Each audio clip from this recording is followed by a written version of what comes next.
The day my own daughter walked into my living room with a sheriff's deputy, I knew something had gone terribly wrong. She was crying, but even through the tears there was something rehearsed about it, something hollow. "Daddy," she said, her voice cracking just the right amount, "this is for your own good." The deputy handed me a stack of court papers. I could feel my heartbeat in my temples as I read the words. Emergency petition for guardianship, mental incompetency evaluation, and right there at the bottom, the petitioner's name in cold black ink, Derek Vance. My daughter's boyfriend, the man who'd been living under my roof for 2 years, the man who brought my wife flowers every Sunday and called me sir with a smile that never quite reached his eyes. He was going to take everything, my money, my home, my family. He'd already stolen my wife's trust and twisted my daughter's love into something unrecognizable. And standing there in my own living room, being served papers that said I was losing my mind, I had 2 choices: give up and let him win, or remember who I used to be. My name is Russell Tanner. I'm 59 years old. I spent 24 years as a combat medic in the United States Army. I served in Iraq. I served in Afghanistan.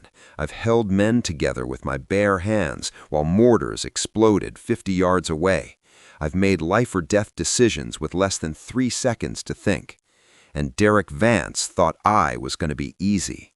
What he didn't know, what nobody knew yet, was that I'd been recording every conversation in my home for the past 3 weeks, and on one of those recordings, Derek admitted everything, his plan, his real motive, and a secret so dark it would destroy him. But I'm getting ahead of myself. Before I tell you what was on those recordings, you need to understand how a decorated veteran ended up being called crazy by his own family. You need to know who Derek Vance really was, and you need to see just how deep this betrayal went. Because little did I know, the woman I'd loved for 35 years was about to testify against me in court. Before I continue, let me ask you something. If you're watching this and you're over 50, you already know the world thinks we're easy targets. They think we're slow, out of touch, vulnerable. They see gray hair and they see dollar signs. Subscribe to John Vengeance if you're ready to prove them wrong. Because what I did to Derek Vance, it's exactly what he deserved. Now, let me show you how I did it. I grew up poor in the coal fields of West Virginia. My father worked the mines until his lungs gave out. My mother cleaned houses for people who never learned her name. I enlisted in the Army at 18 because it was that or follow my father into the dark. Turned out I had a gift, not for fighting, for fixing. I became a combat medic, and I was good at it, real good. Over 24 years, I saved more lives than I can count. I earned the Bronze Star. I earned the respect of men who trusted me with their lives. But the thing that changed everything happened in my last year of service. I was working at a forward operating base in Afghanistan when I noticed our field tourniquets kept failing. Soldiers were bleeding out because the equipment wasn't designed for real combat conditions. So I designed something better. I worked with a medical device company after I retired. We patented my tourniquet system. The military adopted it. And suddenly I had royalties coming in every quarter that were more money than my father had made in his entire life. I'm not telling you this to brag. I'm telling you because that money, about $4.2 million in accounts and investments, is exactly why Derek Vance targeted my family. I met my wife Connie when I was 23 on leave in North Carolina. She was a first-grade teacher with a smile that could stop traffic and a heart too big for her own good. We got married 6 months later. 40 years of marriage, and I still loved her more than the day I met her. We had one daughter, Megan. She was our miracle baby. We'd almost given up hope when Connie got pregnant at 30. Megan was everything to us. Smart, kind, a little too trusting maybe, a little too eager to see the good in people. That's the trait Derek Vance exploited. She met him at a charity 5K 3 years ago. He was volunteering at the water station. Good-looking guy, early 30s, called himself a wellness coach and a life optimizer, whatever the hell that means. He said all the right things. He remembered birthdays. He brought gifts that showed he was listening. Within a year, he'd moved into Megan's apartment. Within 2 years, he'd convinced her they should move in with us to help out, he said, so Megan can be closer to family. Connie loved the idea. More time with our daughter, a young man around the house who was handy with a toolbox and always offering to help. I went along with it because it made my wife happy. But from the beginning, something about Derek felt off. I couldn't explain it. It was just a feeling, like when you're on patrol and the hair on your neck stands up before your brain knows why. Derek's smile was a little too wide. His stories about his past were a little too vague. And sometimes, when he thought no one was watching, his eyes would go flat and cold like a shark's. But nobody wanted to hear it. When I mentioned my concerns to Connie, she said I was being paranoid. When I tried to talk to Megan, she accused me of never liking anyone she dated. So I kept quiet. I told myself I was being an overprotective father. I told myself to give the man a chance. That was my first mistake. Stop. I need you to understand something about Derek Vance. He wasn't just a con man looking to score some money. He was a killer. 8 years before he walked into my daughter's life, Derek was driving drunk on a back road in Tennessee. He hit a man named Samuel Odom, a 43-year-old electrician walking home from a night shift. Derek didn't stop. He left Samuel to die in a ditch and drove away. Samuel had a brother named Marcus, and Marcus had spent 8 years looking for the man who killed him. 6 months before my story begins, Marcus finally found his answer: a witness who remembered the car, a partial plate that matched Derek's old vehicle, enough evidence to take to the police. But Marcus didn't go to the police. Marcus wanted money. He wanted Derek to pay, literally, for what he'd done, and he was demanding $750,000 to keep quiet. First payment of $250,000 was due in 60 days. Derek didn't have that kind of money. He'd blown through everything he'd ever conned out of anyone, but he knew someone who did: me. That's why it all started moving so fast. That's why Derek accelerated his plan. He was running out of time. I didn't know any of this yet, but I was about to find out. 3 weeks before that deputy showed up in my living room, I received a letter from my life insurance company. Just a simple confirmation form: we have processed your beneficiary change request. I hadn't requested any changes. According to the letter, my $2 million life insurance policy, the one that was supposed to take care of Connie if anything happened to me, now listed Derek Vance as the primary beneficiary. I read that letter 3 times. Then I called the insurance company. A very helpful customer service representative told me the change had been made online, using my account credentials, my login, my password, my security questions. I've never logged into that account in my life. I do everything by mail. Old habit from the Army. I like paper trails. Someone had stolen my identity. Someone had accessed my account, and there was only one person in my house who helped with the bills. Only one person who had access to our filing cabinet where I kept account information: Derek. I didn't confront him. That's not how you handle an ambush. You gather intelligence first. You understand your enemy. You find their weaknesses. I went to the hardware store the next day while Derek was out. I bought 3 small digital recorders, the kind that looked like USB drives. I hid one in my office behind a row of books, one in the living room inside a decorative plant, and one in the kitchen tucked behind the coffee maker. Then I waited. For 2 weeks, I recorded every conversation in my home. Most of it was nothing: Connie and Megan chatting about recipes, Derek making small talk about the weather. But on the 8th day, I caught something. Derek was in my office. He thought I was napping in the bedroom. He didn't know I was listening. His phone rang, and I heard him answer. "Yeah, it's me. No, it's taking longer than I thought. The old man is suspicious, but Connie and Megan are completely on my side. Once he's declared incompetent, I'll have access to everything. Then the pension, the retirement accounts, it all routes through the guardian. And the guardian's going to be Megan. And Megan, she does whatever I tell her." The person on the other end said something I couldn't hear. Derek laughed. "Don't worry about it. I've got a psychiatrist friend who'll say whatever I need him to say. Give it a month, and Russell Tanner won't legally be able to wipe his own ass without my permission." I sat in that bedroom listening to a man plot to steal my life, and I felt something I hadn't felt since combat. Not anger. Anger is hot and reckless. This was cold, focused, tactical. Derek Vance had made a critical error. He thought he was hunting a confused old man.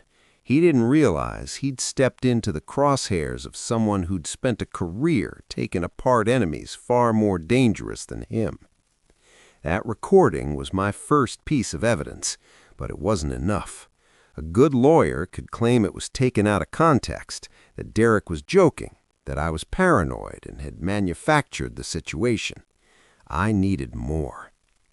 That envelope Derek received at my front door, what was inside would blow this case wide open, but I didn't know that yet. All I knew was that something was very wrong, and I needed to dig deeper. I started reviewing our finances, every account, every statement. I compared records going back 18 months, right around when Derek moved in, and I found it. A brokerage account I rarely checked, one I'd set up years ago for long-term growth. The balance should have been around $600,000. It was $513,000. $87,000 was missing. I traced the withdrawals, small amounts at first, few thousand here, few thousand there, just under the threshold that would trigger automatic alerts. Professional work, patient work. But Derek wasn't quite as smart as he thought.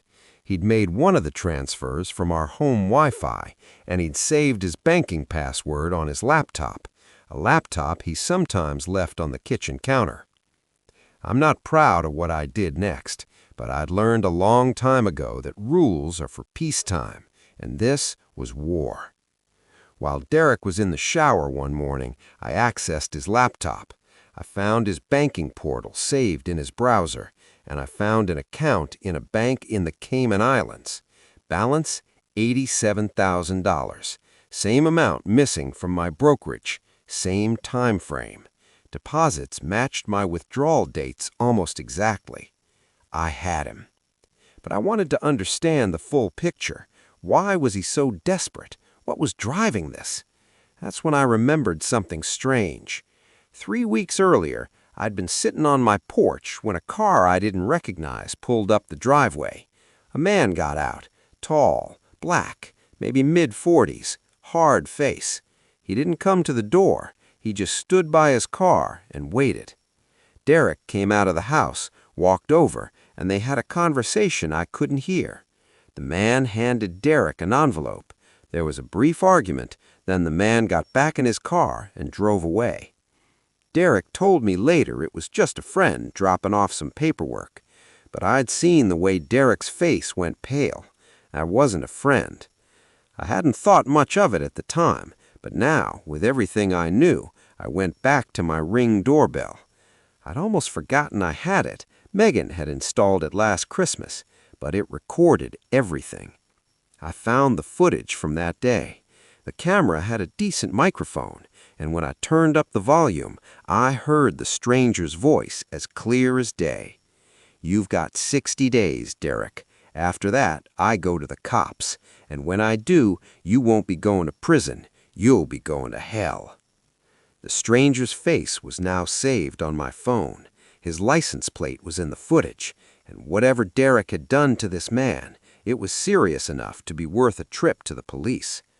I still didn't know what Derek was hiding, but I knew it was big. That's when my barber saved my life. His name was Les Coggins, 71 years old. He'd owned Coggins Clipper in downtown Boone for 40 years. I'd been going there since I moved to town. Les knew everyone, and everyone knew Les. I was sitting in his chair one Thursday morning, getting my usual trim when he stopped cutting. "Russ," he said quietly, "I need to tell you something, and you ain't gonna like it." I looked at him in the mirror. "What is it, Les?" He glanced toward the door, making sure we were alone. "That fella you got living at your house, Derek, he comes in here sometimes, pays cash, asks me not to mention it to you." Les paused. "I always thought that was odd. Why's a man hiding a haircut?" I waited. "Last week, he was sitting in that chair right there waiting for his turn. Phone rang and he took the call. Thought he couldn't hear me, but these old ears work just fine." Les leaned in closer. "He said, and I quote, 'Once we get the guardianship done, the house transfers to Megan. Then we sell it and disappear before the old man figures out what happened.'" My stomach dropped. "There's more," Les said. "Couple days later, he comes in again, asks me if I know any lawyers who are, how did he put it, discreet with older client problems." Les set down his scissors and looked me dead in the eyes. "Russ, I lost my sister to a man like that. Smooth talker, took everything she had. She died in a nursing home she couldn't afford while he was off spending her money on his new girlfriend." He put a hand on my shoulder. "I'm not going to watch that happen to you." And then Les leaned in close and said 5 words that made my blood freeze. "He's planning to kill you." I stared at him. "What makes you say that?" "Last time he was here, I saw bruises on his knuckles, like he'd hit something or someone. And when he didn't know I was watching, I saw him looking at something on his phone." Les's voice dropped to a whisper. "It was a life insurance website, Russ, and I saw your name on the screen." I sat in that barber chair, and for a moment the world went quiet. All I could hear was my own heartbeat. The life insurance change, the financial theft, the guardianship petition. It wasn't just about money anymore. Derek was building to something bigger. If I was declared incompetent, Megan would become my guardian. She'd control my finances. And if something happened to me, a fall, an overdose, a tragic accident, Derek would collect $2 million in life insurance, plus whatever was left of my estate. I was worth more to him dead than alive. And my wife, my daughter, the people I loved most in the world, they were helping him do it.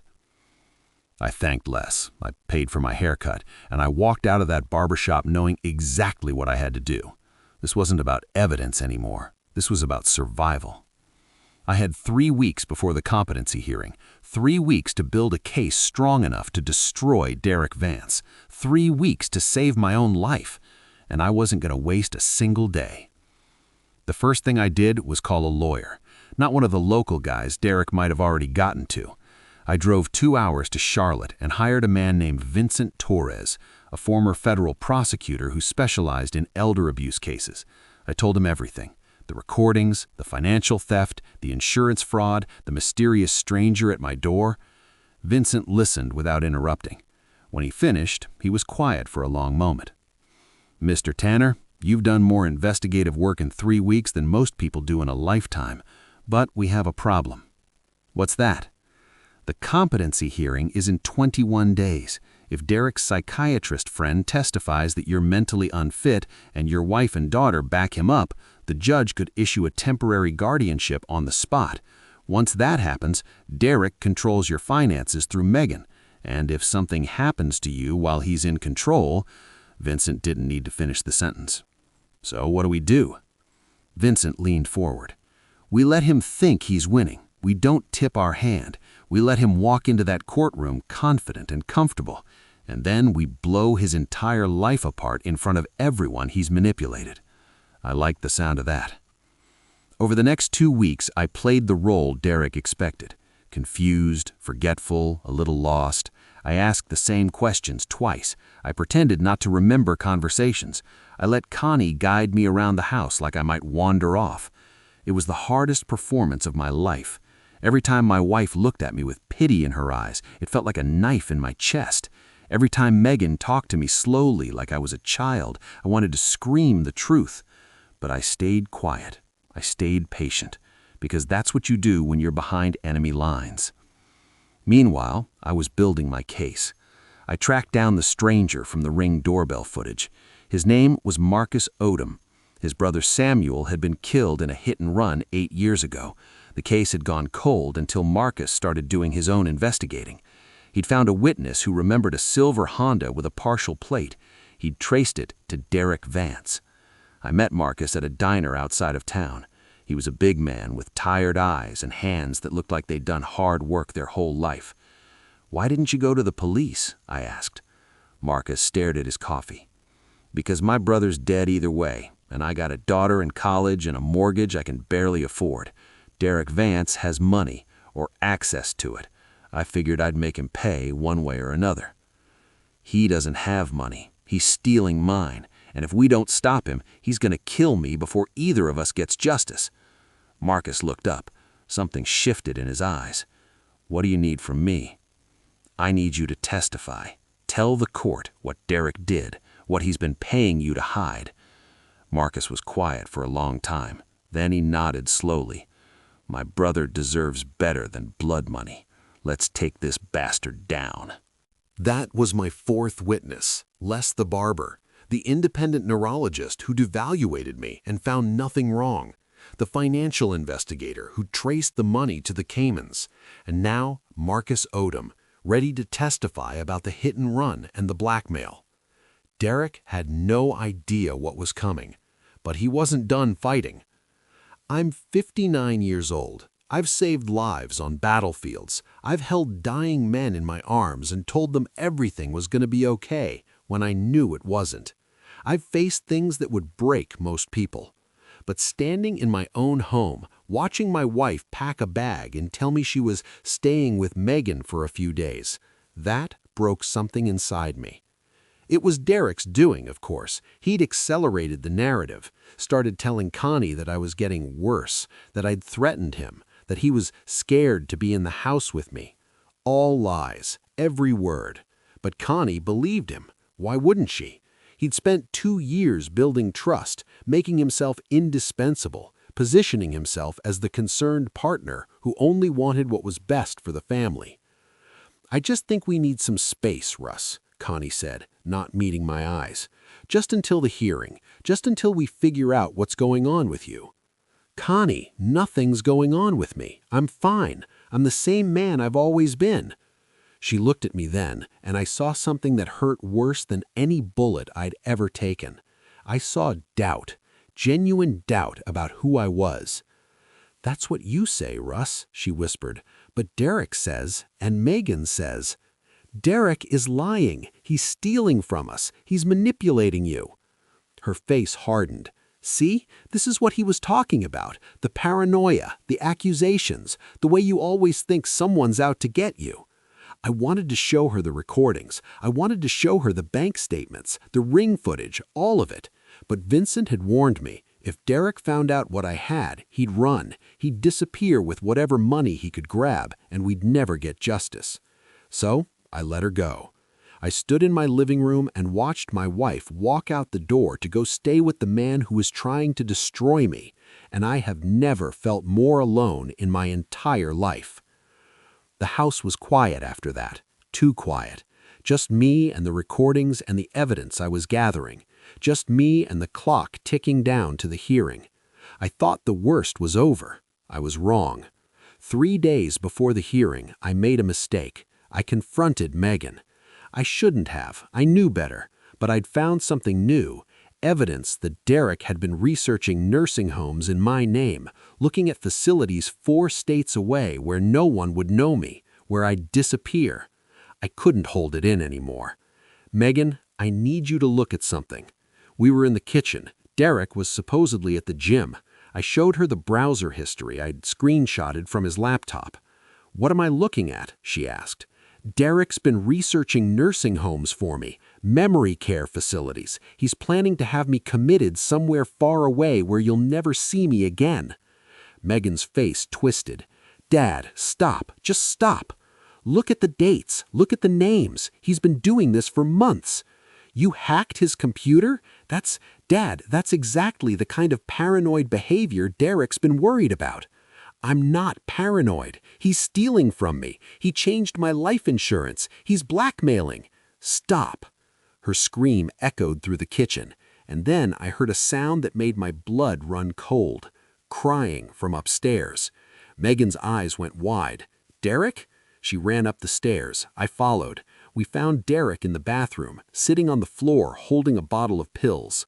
"I can't do this anymore," he sobbed. "Your father hates me. He's never going to accept me. Maybe everyone would be better off if I just—" "Oh my God, Derek!" Megan dropped to her knees beside him. "Put those down, please, please." I stood in the doorway, and I knew exactly what I was watching. A performance, a manipulation. Derek wasn't going to hurt himself. He was creating a scene, making me the villain. And it worked. Megan called 911. The police came. Paramedics took Derek to the hospital for a psychiatric evaluation. And Megan stood in the hallway, mascara running down her face, pointing at me. "This is your fault. Look what you're doing to him. He loves us, and you're destroying him." The officer turned to me. "Sir, I think it might be best if you stayed somewhere else tonight." I looked at my daughter, at the stranger who'd replaced the little girl I used to carry on my shoulders, at the anger in her eyes that Derek had planted there. The day my own daughter walked into my living room with a sheriff's deputy, I knew something had gone terribly wrong. She was crying, but even through the tears there was something rehearsed about it, something hollow. "Daddy," she said, her voice cracking just the right amount, "this is for your own good." The deputy handed me a stack of court papers. I could feel my heartbeat in my temples as I read the words. Emergency petition for guardianship, mental incompetency evaluation, and right there at the bottom, the petitioner's name in cold black ink, Derek Vance. My daughter's boyfriend. The man who'd been living under my roof for 2 years. The man who brought my wife flowers every Sunday and called me sir with a smile that never quite reached his eyes. He was going to take everything. My money, my home, my family. He'd already stolen my wife's trust and twisted my daughter's love into something unrecognizable. And standing there in my own living room, being served papers that said I was losing my mind, I had 2 choices. Give up and let him win, or remember who I used to be. My name is Russell Tanner. I'm 59 years old. I spent 24 years as a combat medic in the United States Army. I served in Iraq. I served in Afghanistan. I've held men together with my bare hands while mortars exploded 50 yards away. I've made life or death decisions with less than 3 seconds to think. And Derek Vance thought I was going to be easy. What he didn't know, what nobody knew yet, was that I'd been recording every conversation in my home for the past 3 weeks, and on one of those recordings, Derek admitted everything, his plan, his real motive, and a secret so dark it would destroy him. But I'm getting ahead of myself.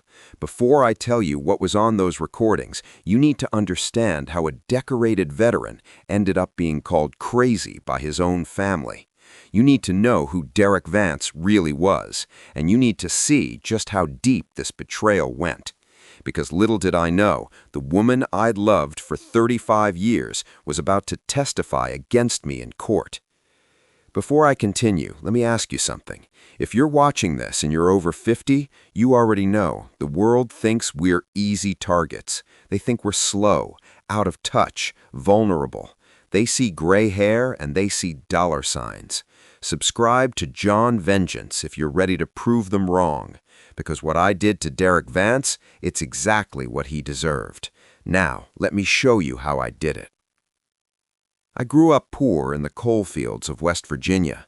My father worked the mines until his lungs gave out. My mother cleaned houses for people who never learned her name. I enlisted in the Army at 18 because it was that or follow my father into the dark. Turned out I had a gift, not for fighting, for fixing. I became a combat medic, and I was good at it, real good. Over 24 years, I saved more lives than I can count. I earned the Bronze Star. I earned the respect of men who trusted me with their lives. But the thing that changed everything happened in my last year of service. I was working at a forward operating base in Afghanistan when I noticed our field tourniquets kept failing. Soldiers were bleeding out because the equipment wasn't designed for real combat conditions. So I designed something better. I worked with a medical device company after I retired. We patented my tourniquet system. The military adopted it. And suddenly I had royalties coming in every quarter that were more money than my father had made in his entire life. I'm not telling you this to brag. I'm telling you because that money, about $4.2 million in accounts and investments, is exactly why Derek Vance targeted my family. I met my wife Connie when I was 23 on leave in North Carolina. She was a first-grade teacher with a smile that could stop traffic and a heart too big for her own good. We got married 6 months later. 40 years of marriage, and I still loved her more than the day I met her. We had one daughter, Megan. She was our miracle baby. We'd almost given up hope when Connie got pregnant at 30. Megan was everything to us. Smart, kind, a little too trusting maybe, a little too eager to see the good in people. That's the trait Derek Vance exploited. She met him at a charity 5K 3 years ago. He was volunteering at the water station. Good-looking guy, early 30s, called himself a wellness coach and a life optimizer, whatever the hell that means. He said all the right things. He remembered birthdays. He brought gifts that showed he was listening. Within a year, he'd moved into Megan's apartment. Within 2 years, he'd convinced her they should move in with us to help out, he said, so Megan can be closer to family. The psychiatrist's lawyer asked. Connie shook her head sadly. He's convinced Derek is stealing from us. He's convinced everyone is out to get him. It's like he's become a different person. Megan's testimony was worse. She cried through most of it. She talked about how her father had changed over the past year, how he'd become suspicious and hostile, how she was scared for his safety. I sat there and listened to my daughter describe a man I didn't recognize, a confused, angry, paranoid old man who couldn't be trusted with his own affairs. And then Dr. Nathan Cross took the stand. He was smooth, polished. He talked about early onset cognitive decline and paranoid ideation and the importance of protective intervention. He'd evaluated me for 30 minutes 2 weeks ago, an evaluation I now realized Derek had arranged under the guise of a routine checkup. In my professional opinion, Dr. Cross concluded, Mr. Tanner shows significant signs of cognitive impairment and would benefit from a structured guardianship arrangement. Derek nodded solemnly from his seat. Connie wiped her eyes. Megan stared at the floor. And then Judge Weller turned to Vincent. "Your witness, counselor?" In about 15 minutes, Derek Vance's life was going to end. Not literally, but everything he'd built, everything he'd lied about, everything he thought he'd gotten away with was about to collapse in front of everyone. Vincent stood slowly. He adjusted his tie, and then he walked toward Dr. Cross with a folder in his hand. "Dr. Cross, you're a licensed psychiatrist, correct?" "Yes." "Licensed in North Carolina?" "Yes." Vincent opened the folder. "Are you also licensed in Tennessee?" Dr. Cross hesitated. "I was. That license is no longer active." "No longer active," Vincent repeated. "Would you like to tell the court why?" Silence. "Your Honor, I have documentation here showing that Dr. Cross's Tennessee license was suspended 3 years ago following an ethics investigation. He was found to have falsified evaluations in 2 separate guardianship cases, cases where elderly patients were declared incompetent based on his testimony, allowing their finances to be seized by family members who later turned out to be committing fraud." The courtroom erupted. Judge Weller banged her gavel. "Order! Order!" Derek's face had gone pale. Dr. Cross was stammering something about different circumstances and no wrongdoing. But Vincent wasn't done. "Your Honor, I'd like to call our first witness, Dr. Marianne Foster, a board-certified neurologist from Asheville who conducted a comprehensive cognitive evaluation of Mr. Tanner 1 week ago." Dr. Foster took the stand. She was calm, professional, and absolutely devastating.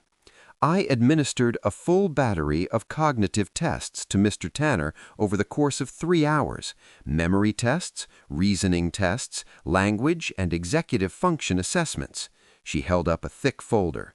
I have the complete results here, Your Honor. There is absolutely no evidence of dementia, cognitive decline, or any impairment that would warrant guardianship. I looked at Connie. Her face had gone white. Megan was shaking her head slowly, like she was trying to wake up from a dream. But Derek was staring at me with something new in his eyes: fear. Now here's where I turned the tables. Here's where the man who tried to take everything from me realized he'd picked the wrong target. Vincent called me to the stand. "Mr. Tanner, 3 weeks ago you discovered something unusual. Can you tell the court what that was?" I received a letter from my life insurance company confirming a beneficiary change I never requested. My $2 million policy had been changed to list Derek Vance as the primary beneficiary. Gasps from the gallery. Connie's hand flew to her mouth. "And what did you do when you discovered this?" I started investigating. I installed audio recorders in my home. I reviewed my financial accounts. I accessed security footage from my Ring doorbell. Derek jumped to his feet. "Your Honor, this is illegal. He had no right to record me without consent. North Carolina is a one-party consent state for some recordings, but—" Judge Weller cut him off. "Sit down, Mr. Vance. You're not an attorney, and you're not entitled to object. Continue, Mr. Torres." Vincent nodded to me. "Mr. Tanner, what did you find?" "I found that Derek Vance has been stealing from me for a year. $87,000 transferred from my brokerage account to an offshore bank in the Cayman Islands." Gasps from the gallery. Connie's hand flew to her mouth. "And what did you do when you discovered this?" I started investigating. I installed audio recorders in my home. I reviewed my financial accounts. I accessed security footage from my Ring doorbell. I pulled out the bank statements. Vincent entered them into evidence. I found recordings of Derek discussing his plan to have me declared incompetent so he could access my pension and retirement accounts through my daughter. Vincent held up a small digital recorder. "Your Honor, we'd like to play this recording for the court." Judge Weller nodded. "Proceed." The courtroom went silent as Derek's voice filled the room. "Once he's declared incompetent, I'll have access to everything. Then the pension, the retirement accounts, it all routes through the guardian, and the guardian's gonna be Megan, and Megan, she does whatever I tell her." Megan made a sound like she'd been punched. Connie started crying. Derek was frozen in his seat, his face the color of ash. But we weren't done. "Your Honor, we have one more witness, Marcus Odom." Marcus walked to the stand. His hands were shaking, but his voice was steady. 8 years ago, my brother Samuel was killed in a hit-and-run. The driver left him to die in a ditch on a back road in Tennessee. For 8 years, I've been trying to find out who killed him." He looked directly at Derek. 6 months ago, I found a witness who remembered the car, a silver Honda with a partial plate. I traced it back to Derek Vance. Derek stood up again, his voice cracking. "This is insane! I don't know what he's talking about! Your Honor, this man is lying!" "Sit down, Mr. Vance." Marcus continued. "I confronted Derek. I told him I had evidence, and instead of denying it, he offered to pay me $750,000 to keep quiet. He made a first payment to $50,000 and promised more." He pulled out his phone. "I have text messages. I have bank records showing the payment. Derek Vance killed my brother, and he's been trying to steal from Mr. Tanner to pay me off so I wouldn't go to the police." The courtroom exploded. Judge Weller was banging her gavel, but it was barely audible over the chaos. Derek made a break for the door. He didn't get far. 2 sheriff's deputies who'd been standing at the back of the courtroom stepped into his path. One of them grabbed his arm. Derek Vance, you're under arrest for elder financial abuse, fraud, and identity theft. Additional charges pending." Derek struggled. He screamed. He called me every name he could think of. But the deputies cuffed him and dragged him out of the courtroom, while my wife and daughter watched in stunned silence. Judge Weller waited until the room was quiet. Then she looked at me with something like respect. "Mr. Tanner, on behalf of this court, I apologize for the proceedings you've been subjected to. This petition for guardianship is denied. Case dismissed." She banged her gavel one final time. I sat there for a moment, not quite believing it was over. Then I felt a hand on my shoulder. It was Les, the old barber who'd risked his reputation to warn me about Derek. He was grinning. "Hell of a show, Sarge! Hell of a show!" I looked past him to where Connie was sitting. She hadn't moved. Tears were streaming down her face, but she wasn't crying from sadness anymore. She was looking at me like she was seeing me for the first time in months, like the fog Derek had put over her eyes was finally lifting. Megan was still in her seat, her head in her hands. She couldn't look at me, not yet. But that was okay. Some wounds take time to heal. I'd learned that a long time ago. I stood up. I walked over to my wife, and for the first time in weeks, I took her hand. "Let's go home," I said. She nodded, squeezing my fingers. "Let's go home." Derek Vance was held without bail. Flight risk, the judge said. No ties to the community. History of deception. The charges kept piling up. Elder financial abuse, fraud, identity theft, forgery, filing false legal documents. And when the Tennessee authorities got involved, they added vehicular manslaughter and leaving the scene of a fatal accident. His trial lasted 3 weeks. I didn't attend most of it. I didn't need to. The evidence spoke for itself. In the end, Derek was convicted on all counts. The judge sentenced him to 12 to 15 years in state prison, with an additional 5 years possible from Tennessee once he completes his North Carolina sentence. He'll be nearly 60 when he gets out, if he gets out. I'd be lying if I said I didn't feel some satisfaction watching them lead him away in chains, but mostly I just felt tired. Tired of the fight, tired of the anger, ready to move on. The money was harder to recover. Most of the $87,000 he'd stolen had already gone to Marcus Odom as blackmail payments. Marcus offered to return it, but I told him to keep it. His brother was dead because of Derek. That money couldn't bring Samuel back, but maybe it could help Marcus's daughter finish college without loans. Some things matter more than money. Connie and I started couples counseling 2 weeks after the hearing. It wasn't easy. There were things she'd said, things she'd believed that couldn't just be erased. She'd doubted me. She'd trusted a stranger over the man she'd been married to for 35 years. But here's what I learned in combat. People make mistakes under pressure. Good people, brave people. They get confused. They get manipulated. And when the smoke clears, you don't abandon them for being human. Connie was a victim too. Derek had spent 2 years getting inside her head, making her question her own judgment, turning her love for our daughter into a weapon against me. Our first counseling session, she broke down crying, said she'd never forgive herself for what she almost let happen. I took her hand and said, "I already have." We're not perfect now. Some nights I still wake up angry. Some nights she still cries. But we're working on it. We're talking more than we have in years. And last month, we finally took that anniversary trip we'd been putting off, a road trip through the Smoky Mountains, just the two of us, like we used to do before life got complicated. I'm telling you this story because maybe someone watching recognizes Derek. Maybe he's in your life right now. Maybe he's smiling at your wife, charming your kids, slowly turning your family against you while he picks your pockets clean. If that's you, trust your gut, document everything, and fight back. Because you're not crazy, you're not paranoid, and you're not alone. Megan is harder. She hasn't been able to face me, not really. The shame is too deep.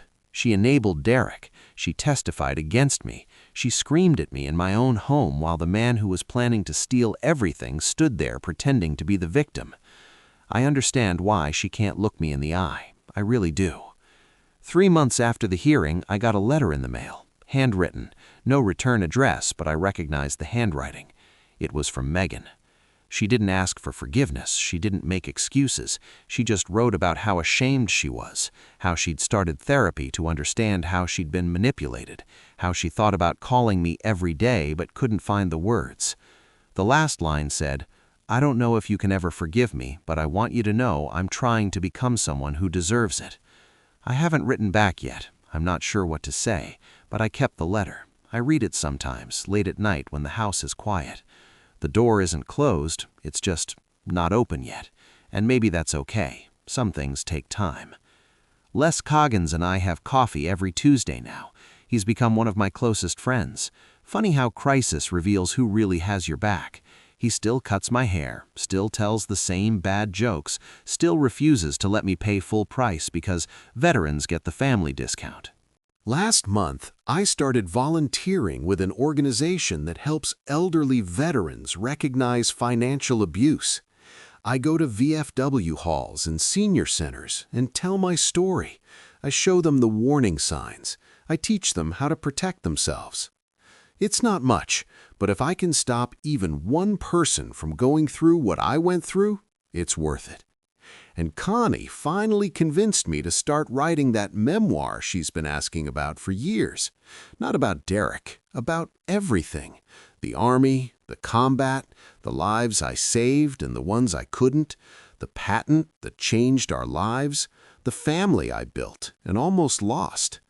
I sit on my porch most mornings now, coffee in hand, laptop open, watching the sun come up over the Blue Ridge Mountains. I write a few pages, I think about the past, and I realize something I didn't understand before. I spent 24 years saving other people's lives, but I'd never had to save my own. Not like this, not from someone inside my own home. And I did it. Not because I was strong or smart or special, but because I refused to give up. Because I trusted myself when no one else would. Because I remembered that the man who held soldiers together on battlefields wasn't going to be taken down by a con artist in a nice suit. I'm 59 years old. I've got a wife who loves me, a daughter who's finding her way back, and a future that's mine to write. Derek Vance thought I was an easy target. He thought age meant weakness. He thought my trust was something to exploit. He was wrong. So let me ask you something. Was I right to do what I did? Would you have handled it differently? Tell me in the comments. I read every single one. If this story hit close to home, if it made you think about someone in your life who might need to hear it, then like the video and subscribe to John Vengeance. Tap that notification bell so you never miss when justice gets served. And remember, some of us have been through things that would break most people, but we're still standing, we're still fighting, and we're not going anywhere. Stay fierce.